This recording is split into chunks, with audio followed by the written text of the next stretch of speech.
Is this the real life? Is this just fantasy? Caught in a landslide, no escape from reality. Open your eyes, look up to the skies and see. I'm just a poor boy, I need no sympathy because I'm easy. What's up, gamers? Today, it is another Team Fortress live commentary, except I'm not gonna talk about Team Fortress for, I think, like half of the video. I don't know, man. I don't have this scripted, okay? Like, the thing I've realized with TF2 content is that, like, it's actually getting kind of stale, you know? Like, as much as I love this game, you know, it's getting a bit stale. And by the way, I haven't played a first-person shooter in, like, 3 weeks. So my aim is, you know, not the sharpest. But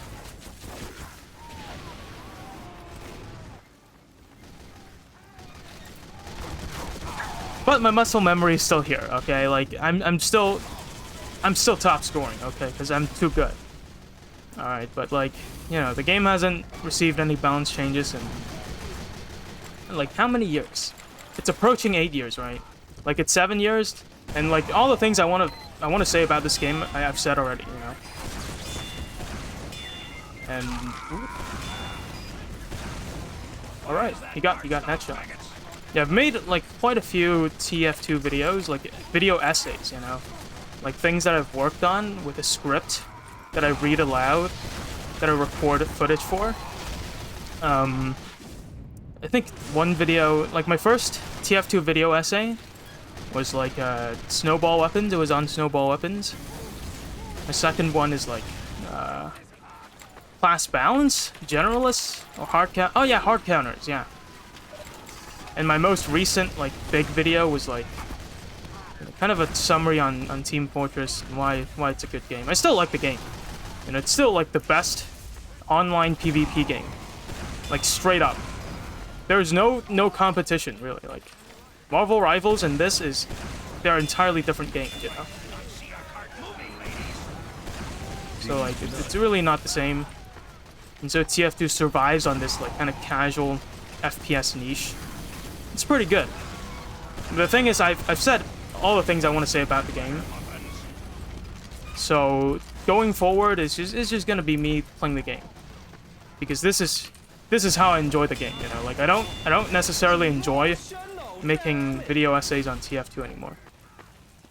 But I mean, if you guys are interested in like any other topic about TF2, like a specific weapon, you know, like maybe how to use a sticky bomb launcher, whatever, like.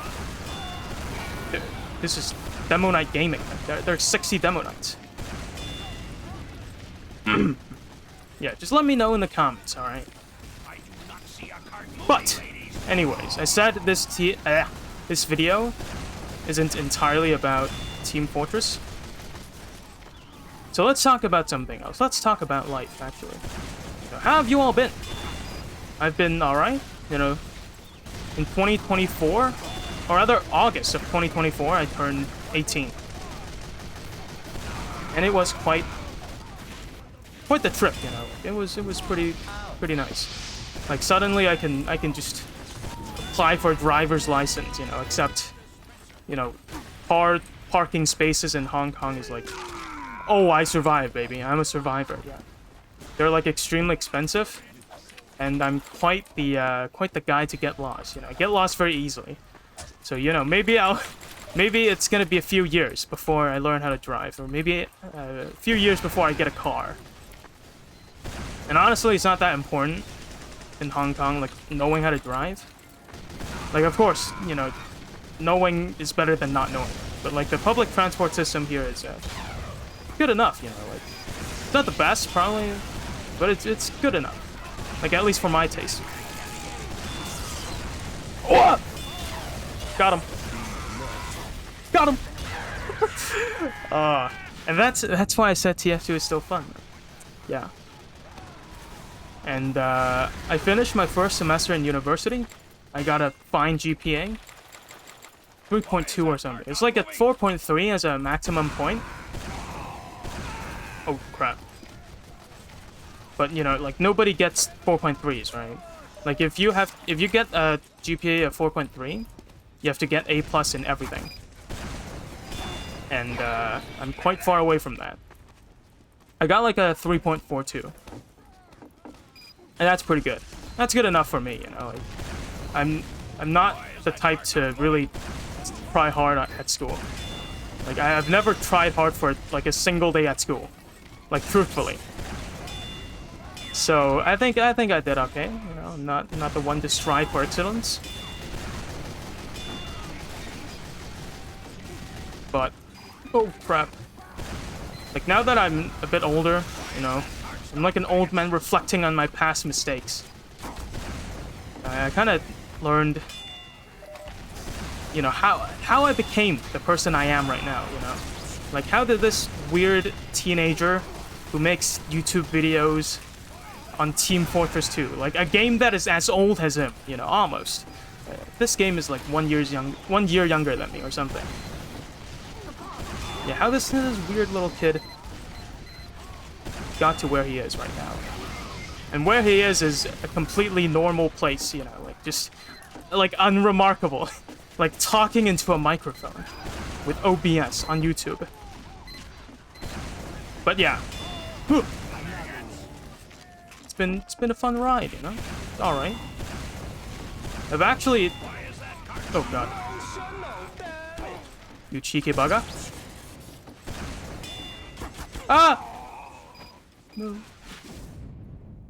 Yeah, when I was like 17, yeah, like last year, somewhat, I tried to apply for like a science degree in the United Kingdom on like a really good university. You know, it had like interviews and stuff like that. And the interviews were like really scary. They asked you really horrifying questions. But surprisingly, I mean, I went through the admissions process and stuff like that. And I got through the admission tests. And then I actually got to do the interview. Which was actually pretty nice because only like 50%. Yeah, only 50% of the people are qualified to do the interviews. And then if you look at like the general stats, only 9% of people get into the program. Or actually, yeah, only 9% of the people get into the program.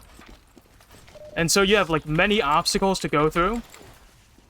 You know, first of all, you gotta like write a personal statement. You know, like I didn't really have to do that because in Hong Kong nobody reads personal statements.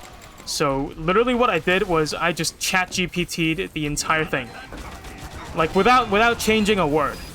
And you know, nobody in Hong Kong reads those statements, and so no AI detectors picked it up. and so I didn't get flagged. And that's how I ended up on a university in Hong Kong. And anyways, yeah. So like the United Kingdom, the UK university applications, like that's something I had to do extra. You know, like most of my friends didn't have to do it. Like, you know, I suddenly had a lot of workload just added for no reason, you know. And it was quite tough on me actually, because apart from the personal statements, I have to prepare for an admissions test, which just involves science. But the tricky thing is though, like, I only studied biology and chemistry. I didn't study physics. But that good old admission test there, it also covers physics. So I had to just self-learn it. I mean, I didn't really self-learn it, you know, like all I did was just kind of memorize the formulas and the keywords related to the formulas. And just went in there and just put numbers together, you know, like I didn't really understand what I was doing. But I got through the test regardless. And to my surprise, I actually got the offer for the interview. Or rather, I got the opportunity for the interview. And so I was like, oh, what the fuck? You know, I didn't expect to get the interview. You know, and so after that, though, I kind of got slightly lazy. Because, like, those interviews you can't really prepare for, you know? Like, they just ask you things that are just completely out of your knowledge. like out of a high schooler's knowledge level, and you know they see how you react. You know, they see how you learn and determine whether you know you're suitable for that uni at all. So yeah, you know, I got through the interview eventually. I think I did pretty well. You know, I'm not a native English speaker, right? But I'd say my English is pretty alright, you know? Like, it's pretty alright. You know, that's what streaming Team Fortress 2 with English does to you, you know? Like, it gives you a daily practice of some sort. But yeah, I got through the interview. I felt like I did good, but... You know, realistically, only 9% of the applicants get into the program. So again, I didn't...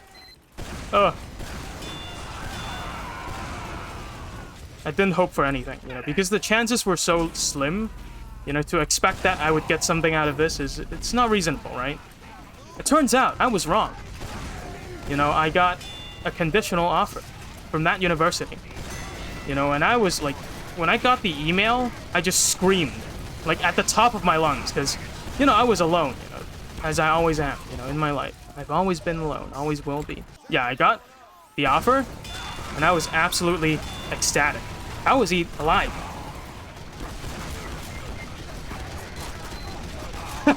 Yeah.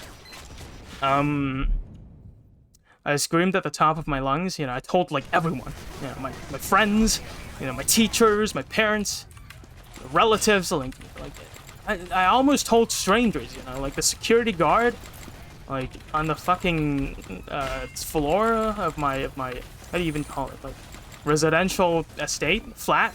Estate, right? Like, I almost told the fucking security guard. Oh my god. Yeah. But yeah, I was just so happy. But then, you know, it was time for the actual public exam. So, usually, like for the Americans, shout out to the good old Donald Trump McDonald's land. You're my, like, biggest percentage of viewers, you know? Like, most of my viewers are from the United States, babe. Let's fucking go. Okay. For you guys, it's like the SAT or something. For the UK, it's like A-levels. For other places, it could be international A-levels. And for the other places of the other places, such as Hong Kong, we've got a thing called the DSE. Okay, so it's like a public exam. Okay, it's like something every high schooler has to go through. Yeah. So,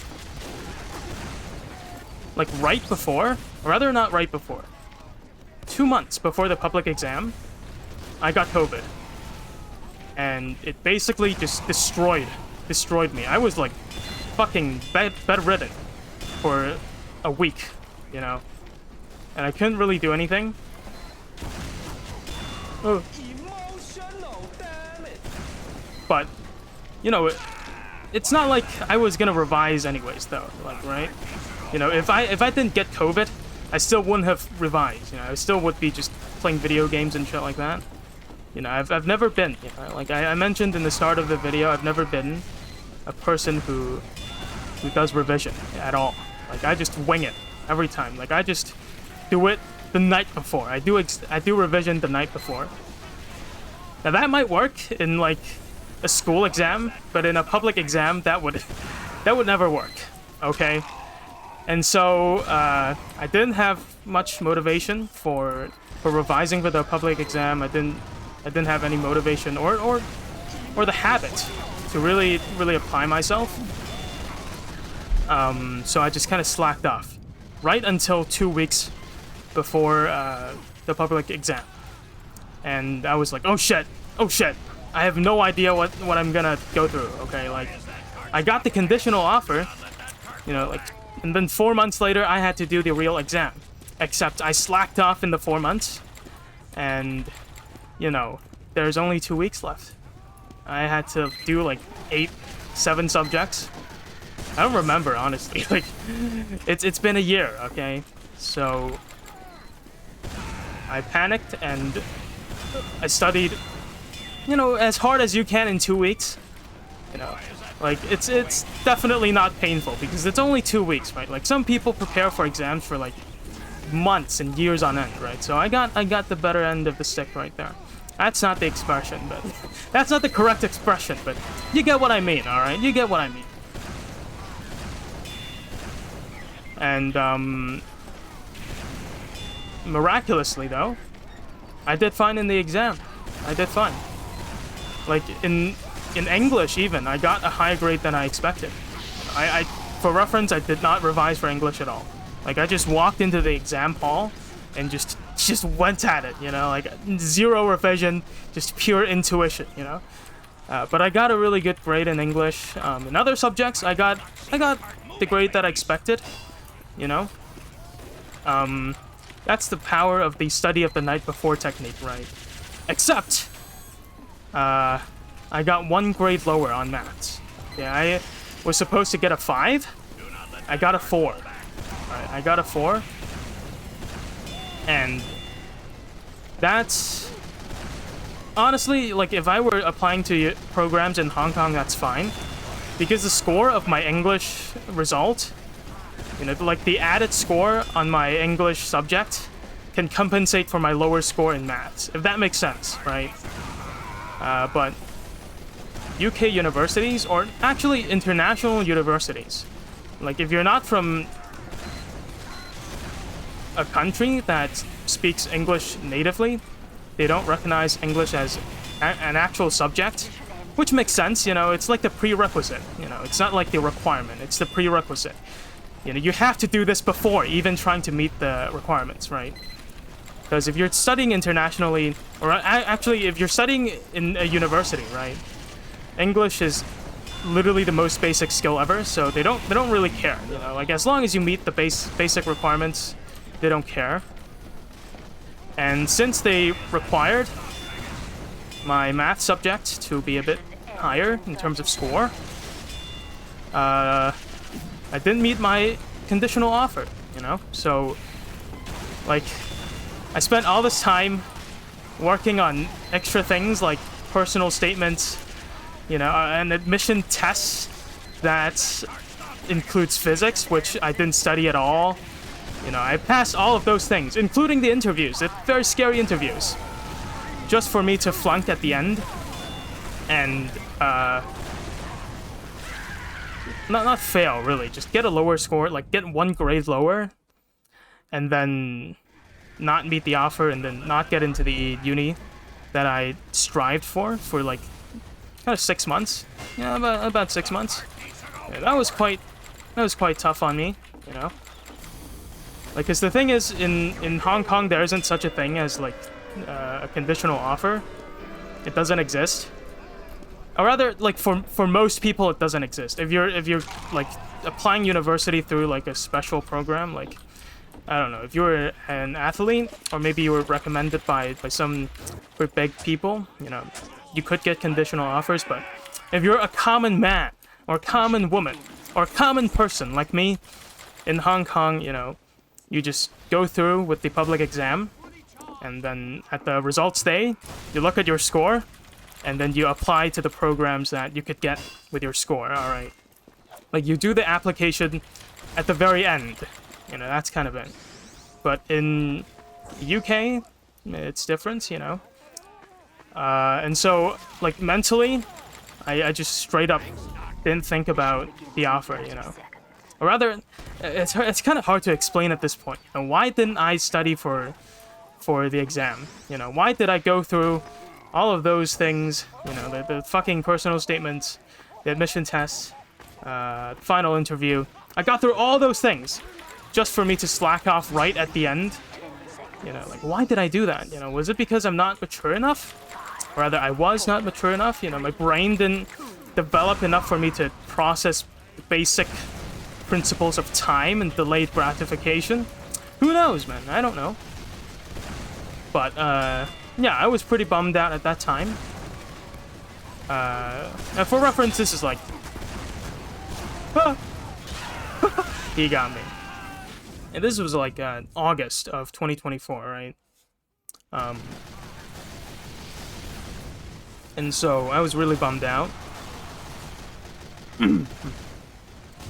And so at the end, instead of going for a science degree in the UK, I looked at my score and just applied to an appropriate program in Hong Kong. Because you can just do that, okay? Like, you could go from, like, applying for a law degree to applying for a doctor, or rather a medical degree. Yeah, a medical degree at like, the final moment, you know?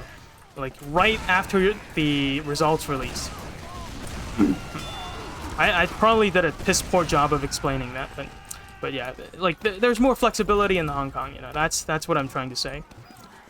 And so at the end, I chose a speech therapy degree.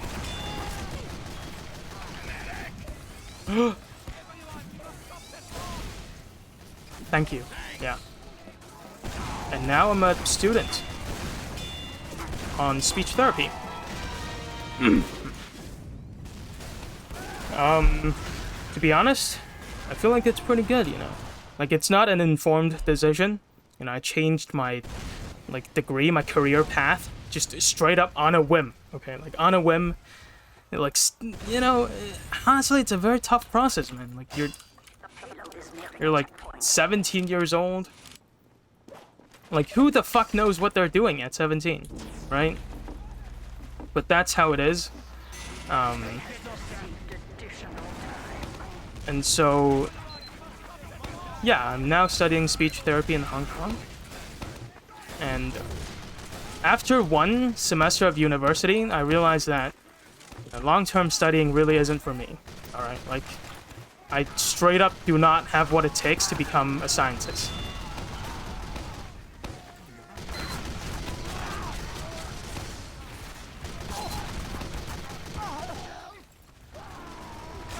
Oh god.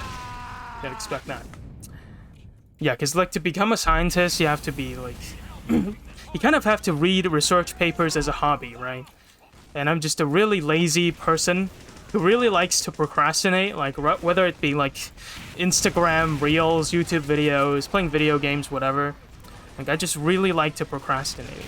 And I've never made a habit to work hard consistently, you know? I have never done that before in my life. And so, for a person like me to become a scientist it's impossible, you know? It's not for me. It's really not in my nature to do it. And, so, like, I'm actually glad, I didn't meet the offer, and the university in UK didn't accept me. Because it really made me, like, learn more about myself, you know? And, you know, like, arguably, being a speech therapist could do more good to the world than becoming a scientist. Because this is an interesting game of Team Fortress. Whatever. Yeah. Because as a scientist, it's not about working hard, really. I mean, working hard is like a prerequisite, but you also have to be lucky to discover something new, right? You have to have, like, the right supervisors. You have to be lucky in your research. People have to invest in the things that you're researching. You know, you're kind of begging money, you know, from people to invest in your science projects.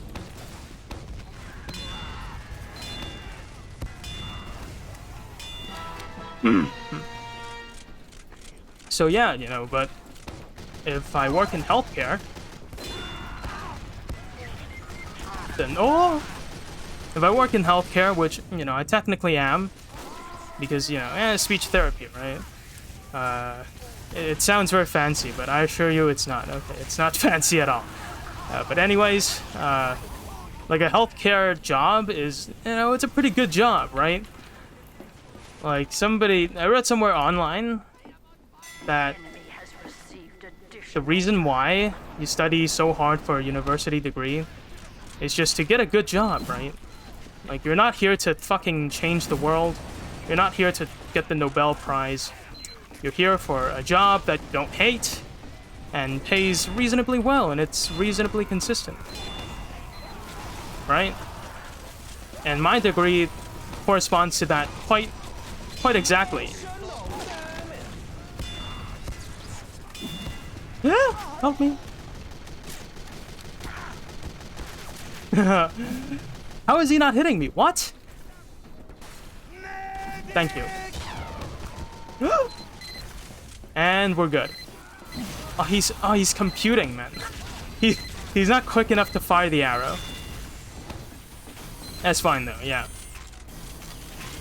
And yeah, you know, like, so now what happened, you know, in a summary, is that I missed my conditional offer for a science degree in the UK.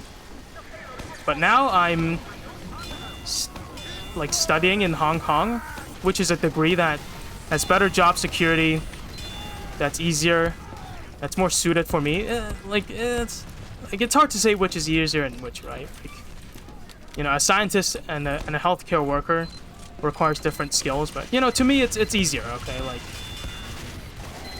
it suits me a bit better. And so yeah, it's not that bad. It's actually pretty good, you know? Like, oh. I finally killed that heavy. After, like, how many minutes? After half an hour, I killed that one heavy who has been killing me the whole time. Yeah. Oh. So yeah, never, like, the point I'm trying to hammer home is home. Oh. Let's go, baby. So yeah, the point I'm trying to hammer home is, don't get depressed, don't get extremely frustrated when things don't go your way in life, right? Because there's always an opportunity cost to anything, you know, even your dreams. Like, let's say you want to become a doctor, you know, but you failed. You failed in the public exam, or maybe you flunked the interview, whatever. It's fine, man. Because being a doctor also means you can't be other things. Because, like, medical school is very hard, takes a lot of time, you know. Like, it might cause you to have, like, 60 billion acne, it's just popping on your face, whatever, you know. Life is, it's a mystery, you know. You never can predict the future, and therefore, your dreams might not actually be good for you. So be open-minded, just stay flexible, okay? Be water, okay? Just try your best with whatever life throws at you. And as long as you can do that, you're gonna be fine, okay? You're gonna be fine. And you might even find happiness someday. And that is an insanely weird Team Fortress video, right? This guy has no object permanence, man. It took him like 3 years to compute what's happening. You know, if you're feeling like you're stressed academically, if you're feeling, you know, you're not good enough or whatever, you know, just tell me in the comments, man. I read every comment that I can. Poor dude. Yeah. And, you know, don't be too stubborn. Okay, don't be too stubborn. Be water. Stay flexible with whatever life throws at you. And yeah, goodbye, guys.